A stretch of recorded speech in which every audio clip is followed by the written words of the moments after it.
Yeah, Ben and Sarah, we're here in this Glastonbury backyard, and I have to say we've definitely been keeping our eyes open for snakes because the two dogs that live here were both bitten by one last week, and as you mentioned, they suffered some pretty serious injuries, but luckily the homeowner says that they were able to get them help in time.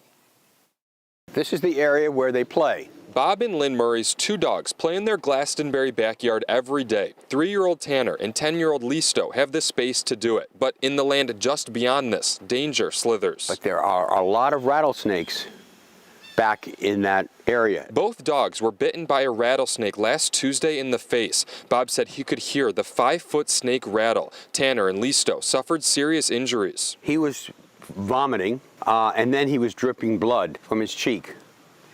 He was shaking, and he was having some blood come out of his mouth. They rushed to find anti-venom, but couldn't find a clinic that had it. I was between 135 beats per minute and 140. So I was beginning to worry about myself. They found Piper Veterinary in Middletown that had anti-venom. The dog's face is swelled, and they spent several days in the hospital. Listo had to have a tracheotomy because he couldn't breathe through his nose or mouth. Probably about a four-hour window where it's ideal to give that. Piper Veterinary Medical Director Dr. James Hammond says swelling and tissue damage are the main issues from venomous snake bites, but they can be more severe, including blood clotting.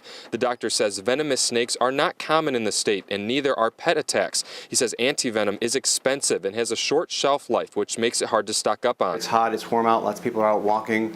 That's where the risk comes. Pets may not show an immediate reaction to a bite, so he says watch for bleeding or swelling. Feel them over, feel their limbs, their neck, their face. Tanner and Listo are recovering well. Their owners say other families should be prepared and watch for venomous snake bites too. Very thankful.